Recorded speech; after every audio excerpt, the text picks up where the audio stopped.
Welcome to the Fredrickson Health Show, highlighting expert practitioners from health, fitness, injury prevention, functional medicine, and integrative medicine.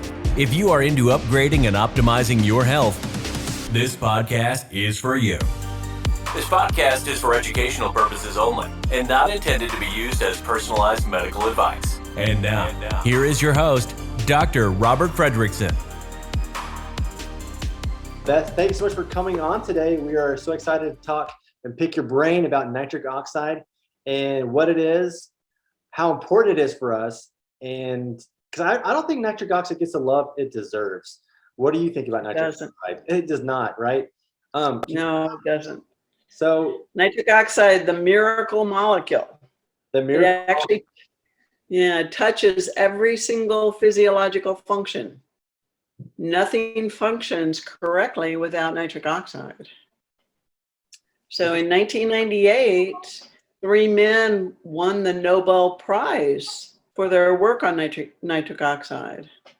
And since then, there's been over 200,000 studies on nitric oxide. So in the scientific community, it's pretty well known. It's just now we're getting the word out to everybody. So Beth, what is nitric oxide? Why is it the miracle molecule that no one talks about? Is it? Tell us more about what it is and how our body produces it. Okay, nitric oxide is a gas like oxygen and carbon dioxide, and it's a signaling molecule. So it tells things what to do. So it governs the circulation and the microcirculation. So this has everything to do with being able to deliver vitamins, nutrients, glucose, oxygen to the cells and take away the debris. So cardiovascular disease is still the #1 killer in the United States, and that's a nitric oxide deficiency. Wow. So we make nitric oxide through 2 different pathways. The first pathway is through the arginine NOS, nitric oxide synthase enzyme pathway. And the second pathway is through the nitrate to nitrite to nitric oxide pathway. So this NOS enzyme is real sensitive, and it dysfunctions pretty easily, like age. By the time we're 40, this enzyme only functions about 50%. By the time we're 60, it's only functioning about 15%. Diet, the standard American diet, devoid of essential cofactors and nitrate-rich veggies. The lack of exercise. Medications. Antibiotics, antidepressants, birth control pills, NSAIDs like ibuprofen and Aleve, PPIs, the proton pump inhibitors. These inhibit the production of nitric oxide through both pathways. So those are really dangerous medications. Pollution, like anything that increases oxidative stress, like glyphosate, the Roundup, this uncouples that NOS enzyme.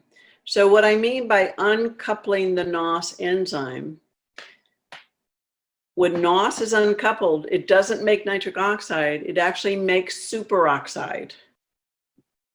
And so when you're making superoxide, you're increasing the oxidative stress, which uncouples that NOS enzyme even more.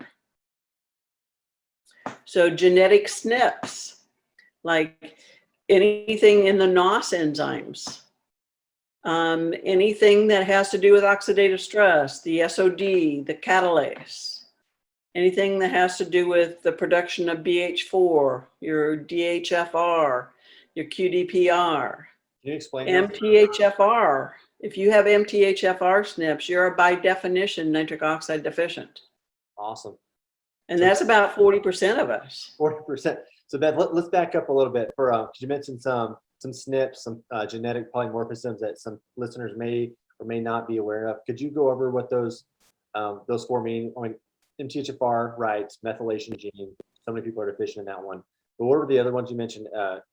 Well, the NOS SNPs, the nitric oxide synthase SNPs. Okay. And then you've got anything that can increase oxidative stress, like your SOD SNPs, your superoxide dismutase, your catalase SNPs, your HFE SNPs, your iron SNPs. Anything that increases iron dysregulation will increase oxidative stress. And that will increase the uncoupling of the NOS enzyme. So how many people have these SNPs, and what have you seen? Is it more than people think? A lot. Yeah. A lot. I mean, I only know the number on the MTHFR, but that's like up to 40% of us have at least like a heterozygous. Right. And so BH4, which is tetrahydrobiopterin. Okay. Anything that interferes with the production of BH4, because BH4 is what helps the NOS enzyme be coupled. Got it. And so then you've got your QDPR and your DHFR, the dihydrofolate reductase. Those influence whether that BH4 is being made. Right, and recycled correctly. Right. Got it. And then stress is the biggest. That's huge. Stress uncouples that NOS enzyme. So cortisol interferes with NOS, nitric oxide synthase. It inhibits it. And inhibits it. It inhibits the iNOS, the inducible NOS, NOS2. Yep. And that's why when we're stressed, we get sick easier. And it inhibits the eNOS, the endothelial NOS. And that's why there's all these cardiovascular complications, the strokes, the heart attacks, the hypertension. Right. And stress inhibits like the ability for the cell to even use the arginine through that pathway. Interesting. Right. And how many people are stressed, especially in 2020 with the COVID? Oh man, probably 99.5. Right. It's impacted our lives in so many different ways. And so I just want to backtrack again. I'm sorry to make you do that. No, that's okay. You're over my head for sure. But can you go over the three different nitric oxide pathways? So we got eNOS, we got iNOS. Oh, the three different NOS enzymes? Yep. Okay, we've got NOS1 is neuronal NOS. Neuronal, okay. Okay. NOS2 is inducible iNOS, and that has everything to do with our immune function. And eNOS, endothelial NOS, that has everything to do with the endothelium on in all the blood vessels. Got it. And so our body produces. And there's an eNOS, okay, in the lymph. People don't know that, but that's how the lymph flows. There's a endothelial NOS in that lymph flow. Well, that makes sense. It's got to have a way to get pressure through the system. Mm-hmm. So when I first learned about nitric oxide, I just thought it was something that you got at the dentist office, like nitric oxide gas, right? Yeah. So that's inducing eNOS? That's nitrous oxide. Nitrous. So there's a difference. It's different. Yeah. Interesting. So yeah. What led you into this realm of nitric oxide? What spurred your interest into how this all works with the body? Because it seems like no one really talks about it like you do. Well, when I became a certified clinical nutritionist in 1997, I became the pharmacist to go to if you wanted to get off drugs or you didn't want to go down that path to begin with. So I've been using nutrition and lifestyle modifications for quite some time in my practice. And in 2009, I met like Dr. Nathan Bryan and the people at Neogenis, and they put out one of the first nitrite-based products. So they put out the Neo 40 lozenge, and I was in on the initial formulation and the initial marketing and distribution of that. So since 2009, I've understood the value of optimizing nitric oxide. So you've got to have that circulation and microcirculation functioning, or nothing works right. Nothing. Exactly. So Neo 40, that's an interesting product because it's got a double-blind placebo-controlled trial behind it, and it's from University of Texas. Right. I believe. Could you speak about that study, what they found? Well, I'm basically focused now on nitrate. Okay. Okay. Because the Neo 40 is a nitrite-based product with citrulline. So nitrite has a half-life of about 20 minutes. Okay.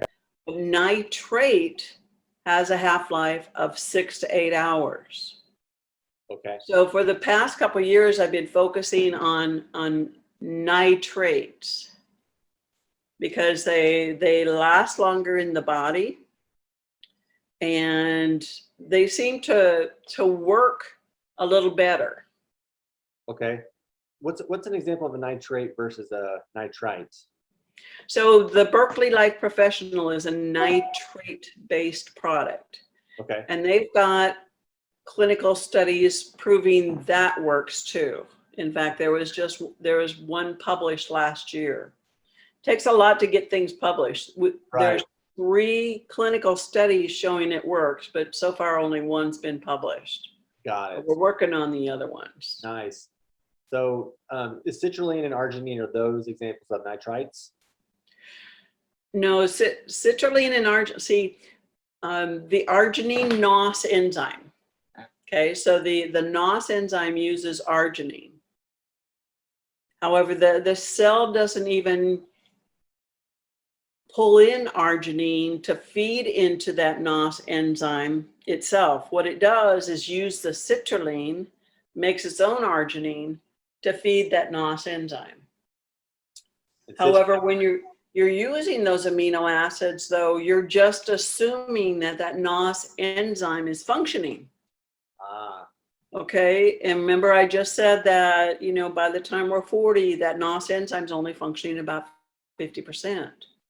Right. But the beauty of nitrates, not only are you increasing nitric oxide directly, nitrates will help go around and recouple that NOS enzyme. Nitrates increase the production of BH4, that tetrahydrobiopterin. So you've got like multiple angles going at this to increase nitric oxide. Got it. So it's a combination of both nitrates, nitrates, and I get them confused, but it sounds like it's a complicated process that a lot of people don't even realize. Well, it's not really. So we consume the nitrates either with the nitrate-rich veggies like your arugula, spinach, butter lettuce, celery, bok choy, beets. We consume the nitrates. They get absorbed. About 25% of it gets concentrated in the salivary glands. The salivary glands release the nitrate, and we've got good bacteria on our tongue that will reduce that nitrate to nitrite. So nitrite is the immediate precursor to nitric oxide. So we swallow the nitrite, and some of the nitrite gets reduced further to nitric oxide in the stomach, but most of it gets absorbed and acts as a reservoir for nitric oxide. And we have different enzymes in different parts of our bodies that will take that nitrite and reduce it to nitric oxide on an as needed basis. If we've got the store, like in the muscle, the myoglobin, Right. it will act like a nitrite reductase. Like when you're exercising and stuff, you need better circulation. You need to be delivering the glucose, the oxygen, the nutrients to the cells, and you need to be cleaning away the debris. so that myoglobin can actually, you know, make nitric oxide in your muscles. Which we need. Yeah.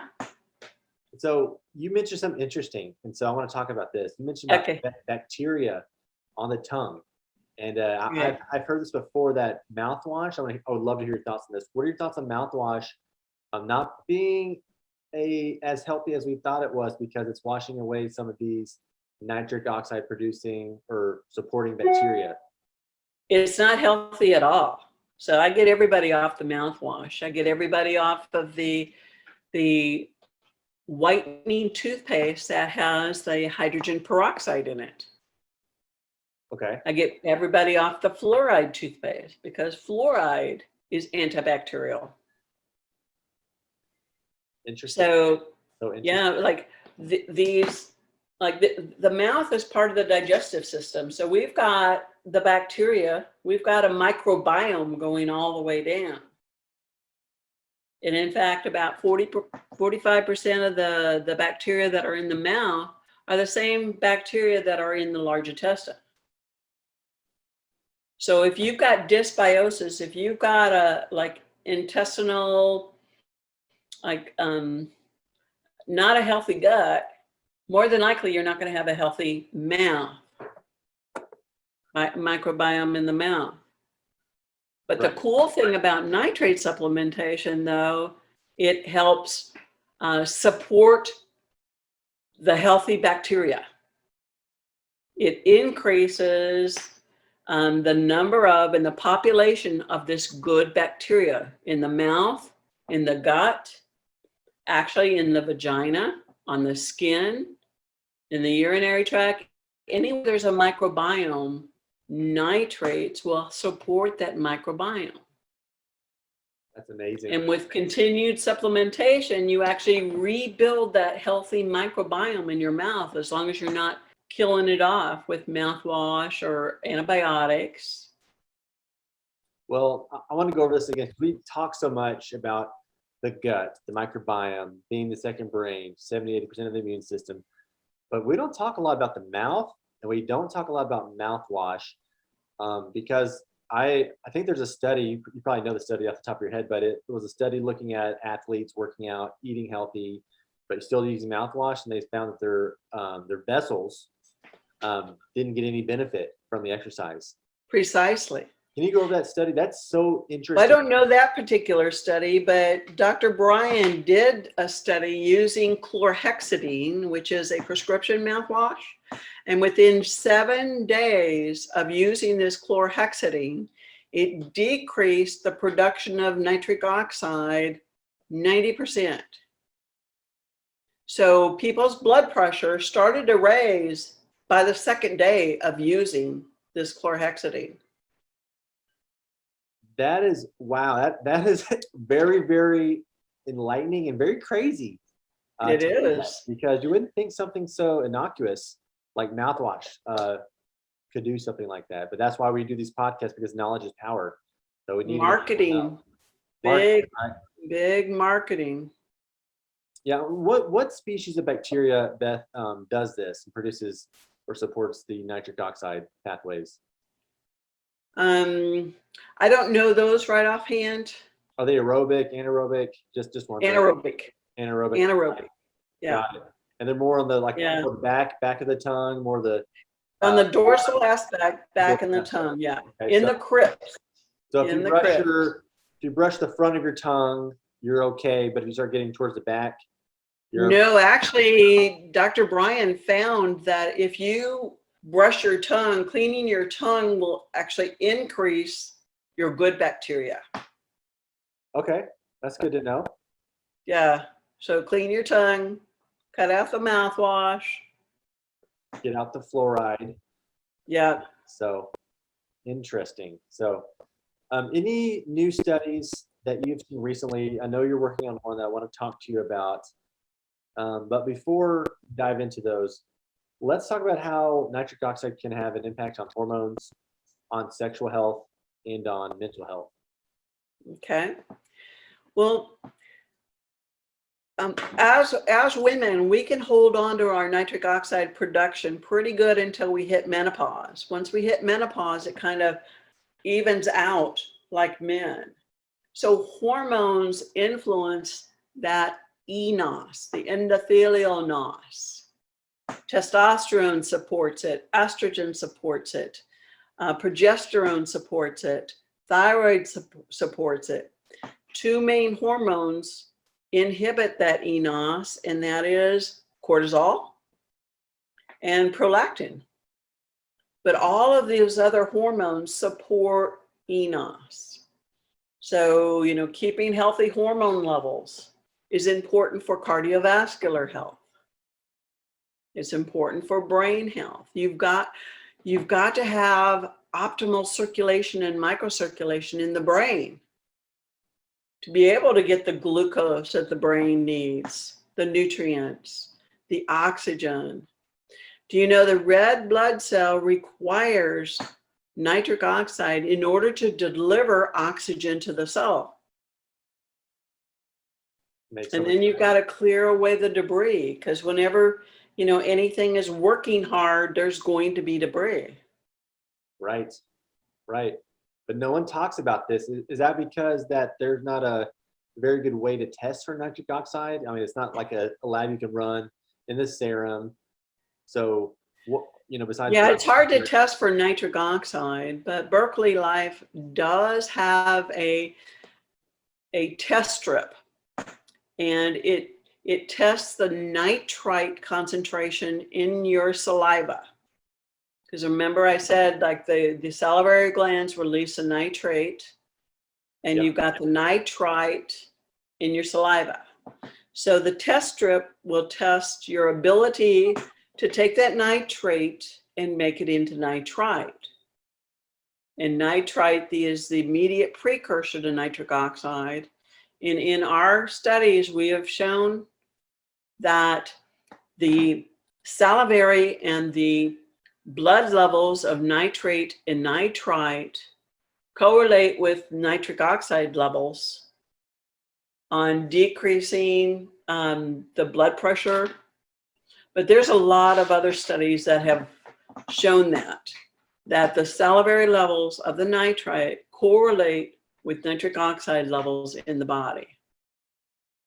Interesting. So why aren't more doctors running these? You know, why don't they, if they have a hypertensive patient, very high blood pressure, why aren't doctors giving them one of these strips? Is it just because they're not educated on the subject matter? Yeah, I'm trying to do the education right now. Yeah. Integrative and functional medicine circles, but seems like the conventional doctor who sees, you know, 30, 40 patients a day, this would be a great thing to measure and to improve. It's huge because you get instant results. Yep. You get instant results. I usually test people, and probably 95% of them are low. And then I'll give them 2 caps. And then by the end of the consult, I retest them. And then within an hour, you can actually start seeing that change on the strip. And if you don't see it change on your strip, that's when you start asking questions about the mouthwash, the antibiotics, you know. But with continued nitrate supplementation, you are rebuilding that microbiome. That's cool. So, and then with sex, we all know about the Viagra, the Cialis. Yep. Okay. Esterase inhibitors. Right. But these PDE5 inhibitors cannot work without adequate nitric oxide. So you've got to have enough nitric oxide in order to get the erection. The PDE5 inhibitors allow that to hang around longer. Got it. Okay. But you've got to have enough nitric oxide in order to get the erection. So that's why they don't work in about 50% of the people. Right. So that's another subject of I want to talk about is so many guys have ED and they don't want to talk about it. It's kind of embarrassing. It's kind of an ego check. But there's always a root cause to why they're having poor blood flow. And so men, I don't know the exact percentage, but I know men who have ED or severe ED have a very high chance of heart attack within the next 5 years. So instead of just giving them a pill to fix the erectile tissue, what if they started looking at how to improve the blood flow, how to improve the nitric oxide? Like all of those things I talked about to begin with, about adding some nitrates to help increase the nitric oxide. Yeah, it's really, really important. So like ED is ED, erectile dysfunction is endothelial dysfunction. And it's the first sign of cardiovascular disease. the first sign. So it usually is. Yep. You know, you can still even have normal blood pressure and have ED, but this is usually the first sign that something's going, you know, you're not making enough nitric oxide. Right. You're in trouble. But so many men go to the doctor to get a pill, or they go to a clinic for a procedure or costly procedure to fix the one thing they care about the most, but they don't want to talk about exercise, eating right, getting their blood flow circulation in order. Right. I think that's the problem right there, is we got to start enlightening people. Hey, if you have ED, your chances of disease are greatly increased. So, and then with women, we've got to have adequate nitric oxide too. We need enough nitric oxide in order for us to be able to respond, for us to be able to feel down there. And lubrication is nitric oxide mediated. So as women, if we can't feel, if we can't respond and we're not lubricated, do you think we really want sex? right. Probably not so much. That makes sense. Yeah. And so you mentioned how many patients you said, like, if you had to do a ratio of out of 10, how many people actually had adequate nitric oxide that you would test? Oh, out of 10, a half. Yeah, only about 5% of the people. So what did those patients do differently that actually had adequate nitric oxide? They were eating well. They were eating a lot of nitrate-rich veggies. Yep. Okay, these are the people that are eating a lot of like arugula, a lot of beets. These are people that are actually, you know, really like cognizant of how they're living. And they didn't use mouthwash. Right. Yep. Right. They exercised. Right. Yep. So nitric oxide is also connected with anxiety and depression. Okay, let's talk about that. Okay. How's it connected? So when you're increased anxiety means decreased nitric oxide. And BDNF, brain-derived neurotropic factor, is connected with anxiety and depression. So a deficiency of BDNF increases your chance of having anxiety and depression. BDNF is nitric oxide mediated. So having your brain be able to be, like, there's something called brain plasticity, Right. which means your brain can like form new connections and you can learn things and memorize things. This is nitric oxide mediated. And GABA, the inhibitory neurotransmitter, the calmer down neurotransmitter, okay, when there's enough nitric oxide in the brain, there's more GABA in the brain. Because there's an enzyme that nitric oxide inhibits, GABA transaminase, that breaks down GABA. Interesting. So is that one of the reasons why that exercise makes us feel better? Because we're getting more BDNF, we're getting more endorphins, we're increasing nitric oxide. Nitric oxide, you're increasing you're also increasing the cleaning away the debris. Through the lymphatic system, right? Yeah. Which we should clear when we sleep, but if we have impaired NOS, synthase pathways, genetic factors, using the mouthwash day in and day out. Yeah, a lot of different factors. Yeah. And so with the test strips, if you're trying to improve your nitric oxide, how often should you test yourself? So I like the first few days, test it. Like do the couple capsules and an hour to an hour and a half later, test yourself. I want to make sure that you're able to reduce that nitrate to nitrite. And once we've, if you're not, then we change around some factors to make sure that you're not doing the mouthwash and things like that.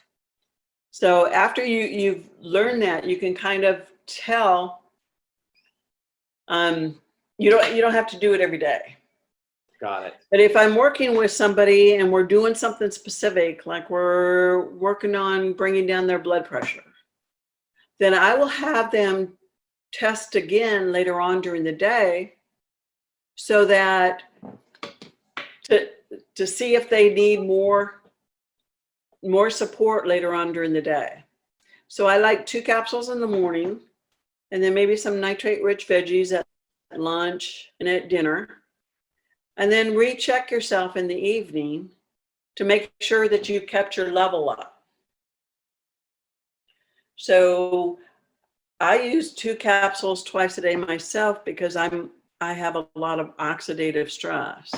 So if you've got any underlying inflammation or oxidative stress, you might need 2 capsules twice a day. But most people is 2 capsules in the morning.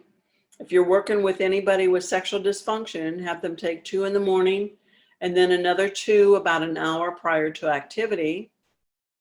Or if you really want to exercise hard and long, take 2 capsules in the morning and another 2 capsules about an hour prior to exercise. And you'll be able to, your endurance will increase and your recovery time will decrease. That's interesting. So this is with the Berkeley Life product? Yes, the Berkeley Life. Berkeley Life Professional. Berkeley Life Professional.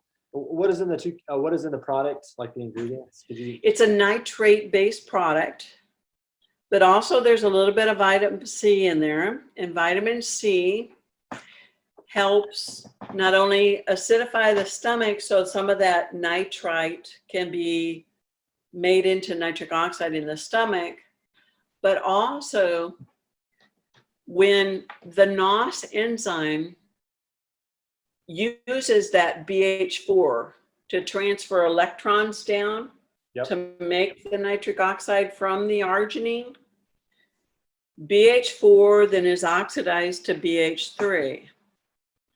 And if there is, like vitamin C is the only nutrient that can take that BH3 back to BH4. And if there's not enough vitamin C, the BH3 is oxidized further to BH2, and BH2 uncouples the NOS. So is that called the arginine paradox?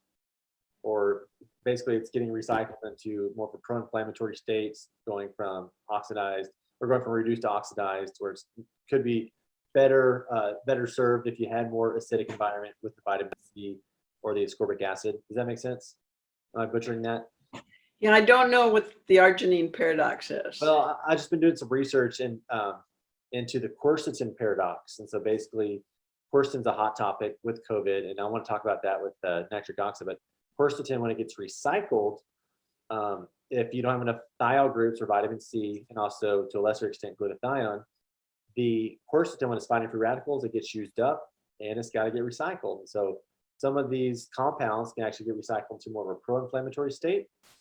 But if you have adequate storage of vitamin C and to a lesser extent glutathione, those actually get recycled in the proper way. So they call it, you can Google it on PubMed, and there's a bunch of things called the quercetin paradox. So I always like taking products that have quercetin, bromelain, vitamin C, and NAC together. You know, my favorite product for allergies is natural dehyst, but I think kind of maybe similar, maybe it's not for arginine and the arginine paradox, but it's all about having the proper antioxidants and nutrients together for that proper recycling cascades. Maybe similar to that. I don't know. Yeah, I don't know. However, I don't recommend arginine to anybody. Right. Most of the studies, if you really get into them, that show arginine increased nitric oxide were done on young male athletes, 18 to 22 years old, where that NOS is functioning correctly. So when the NOS is functioning correctly, that arginine can feed that pathway. But when NOS is not functioning, and it's not, only 50% by the time we're 40, when you're giving somebody arginine, you could actually be increasing their oxidative stress and inflammation. Is that what you're talking about? Yeah, a little bit. So like, because there is the ADMA, the SDMAs, the asymmetric dimethylarginine and the symmetrical dimethylarginine, so which are predictors of heart attack, Right. tension. So those go down or those go up. eNOS goes down. So it's all about Right. balancing those two. Yeah, the ADMA actually fits into that NOS enzyme and just stops it function right there. Right. So you're really nitric oxide deficient. And so many conditions, you've got high ADMA, like obstructive sleep apnea, diabetes, neuropathies. All of these things have nitric oxide deficiency at its base. So important that we talk about this, because I think there's not a lot of people that know this about nitric oxide, how important it is. So in your opinion, we know that we're losing an incredible amount of nitric oxide as we get older. So like forever supplements or foundational supplements that I say all the time, so like magnesium, your vitamin D, your multis, etc. Do you believe that for older patients that nitric oxide is a foundational nutrient that we should take? I believe the Berkeley Life is the base supplement, because anything you're giving somebody, if their circulation and microcirculation isn't working, whatever you give them is not going to get to where it needs to go. Ah. Okay. Yep. If you have poor circulation, you're taking magnesium, that magnesium is not going to get delivered as well. So no, it's not. Things aren't going to get where you want them to go. Like if you're doing something specific, how do you know what you're giving somebody if it's even going to get there? Right. So for injuries, for chronic pain, for areas that have poor blood supplies already, and then you add in a lack of eNOS to those areas, your injuries aren't going to heal, right? So your nutrients are going to get there. You're not going to have, your joints, your joint fluid that's supposed to be there. Right. Glycosaminoglycans, all of those different pathways in order for that to happen. So yeah, that's an incredible way to put it. So I love it. So it's not going to get to where it needs to go unless you have adequate nitric oxide. Right. In your endothelium. Now with healing requires stem cell activation. And these are cells that they are non-differentiated until they go somewhere specific. But nitric oxide is required for mobilization and differentiation. So nitric oxide tells these stem cells where to go and what to do. So it helps them differentiate into wherever you've got to heal. Because you don't heal without stem cells. Right. So nitric oxide having adequate supply, if you're getting a stem cell procedure, makes it a lot better. This is probably one of the reasons why there's stem cell failures, is Right. because there wasn't adequate nitric oxide to begin with. Because the stem cells are not, like, they're not differentiated. Got it. Yep. Okay. They don't really know where to go or what to do without some instruction. Yep. So I need some more nitric oxide. I'm convinced, Beth. I appreciate that. All the knowledge you gave. I want to talk about some of the research publications that you have on the horizon. I want to talk about the Townsend letter. Could you talk about that study that's about to get released soon? Yeah, my last paper, The Powerful Role of Nitrates and Nitric Oxide in Intestinal Health, will be published in the Townsend paper in May. In May. So I'm really excited about that. Perfect. Yeah. Awesome. If you go to YouTube, the Berkeley Life Professional page, a lot of my webinars are on there. Okay. So I've got one on nitric oxide and hormones, nitric oxide in sexual health, nitric oxide in mental health, the nitrates and nitric oxide in intestinal health. And right now I'm updating, I wrote nitric oxide in immune health like back last March when all of this stuff started happening.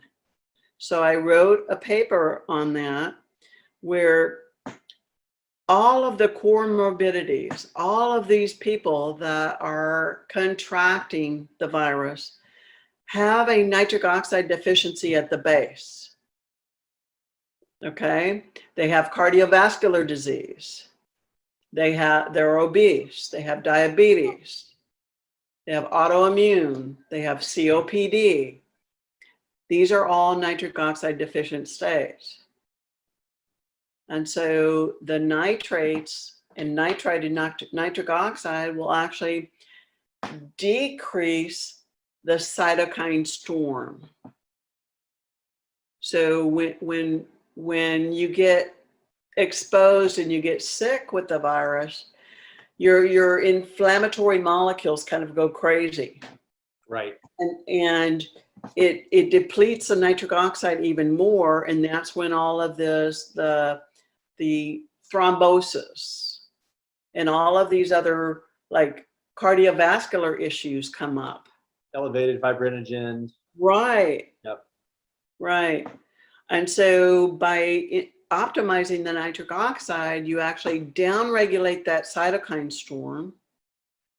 You downregulate the mast cell secretion of the histamine and all these inflammatory cytokines.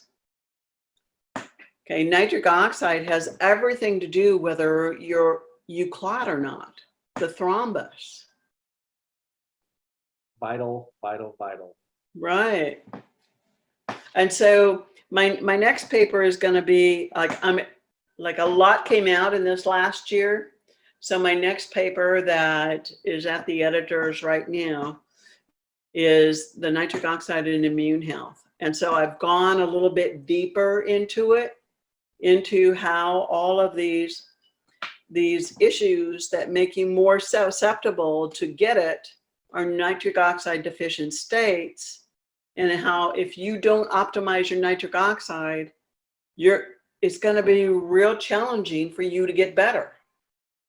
And now all these people have these like post-COVID states. Yep. Okay, they're fatigued and they can't think right, and they've got high blood pressure. You know, you name it. It's almost everything, but it's everything that nitric oxide has to do with. So important. And I think if COVID's taught us one thing, is that we can't take our health for granted, and we got to make health a priorities, because all the studies, like you said, if you have pre-diabetes, if you have hypertension and you get COVID, your outcomes are not good. And as you said, No, they're not at all. All dependent on nitric oxide as well, and that factors in.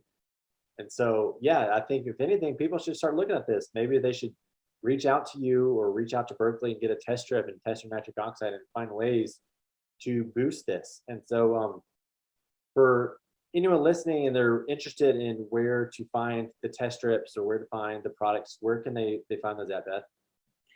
Well, they can go to, for the test strips, they can go to Berkeley Life, BERKELEY, life.com. For the Berkeley Life Professional, that's a professional only product.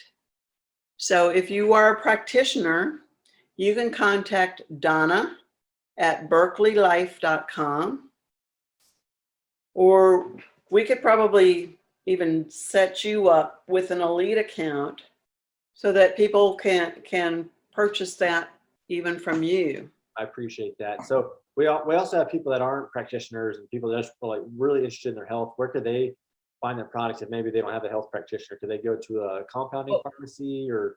Yeah, like yeah, a lot of compounding pharmacies have it, especially here around here. In Austin, okay. Like People has it. Tom Schnorr's Austin Compounding has it. Perfect. Alive and Well out in Lake is that Bee Caves? Yep. They have, there's Yep. Or Lakeway. most company pharmacies here in Austin have it. Awesome. There is one person on Amazon that is selling it, but get the professional, get the Berkeley Life Professional. Perfect. Well, Beth, this has been an amazing segment with you, talking deep about the science of nitric oxide and why it's so important. If anything, I hope someone learned something today and they start looking for ways to optimize their nitric oxide naturally. So is there anything else you'd like to share? Any other papers or clinical pearls that you'd like to shed some light on to our viewers and listeners today? It's just amazing that, see, I think one of the reasons that nitric oxide is not as well known because it's complicated, because it touches every single physiological process. So it's a hard concept, as opposed to, just giving something for something. Right. This it's ubiquitous. It's everywhere, and it's needed everywhere. Right, but it goes back to root cause medicine, finding the root cause of your. This is the base. This is the base, right? If your nitric oxide's off, everything else is going to work optimally. So, yeah, this is such a cool topic, and I think we got to do it again because we got some questions now that we can uncouple even more. But Beth, where can people find you? Where can they find your work, your research? You mentioned a YouTube channel. Is there anywhere else people can find you at? I post a lot on LinkedIn and Facebook. So I post a lot of these, as these studies come up, I will analyze them and post the nitric oxide connection to it. So check me out on LinkedIn and Facebook. Awesome. So Beth Shirley on LinkedIn, Berkeley Life on YouTube. Berkeley Life Professional. Berkeley Life Professional. I'm sorry. Right. Yep. So Beth, it's been an amazing honor today to speak with you, picking your brain about nitric oxide. I really appreciate it, and I look forward to answering some questions and to possibly getting you on in the future for a round 2 episode. So, I'd be more than happy to do that. Awesome, Beth. Well, I appreciate your time today. Thank you. Thank you. Thanks for listening to the Fredrickson Health Show. This podcast is for educational purposes only and not intended to be used as personalized medical advice. Be sure to subscribe to this podcast so you don't miss a single episode. While you're at it, leave us a rating and review. Follow us on social media and subscribe to our email newsletter for more information.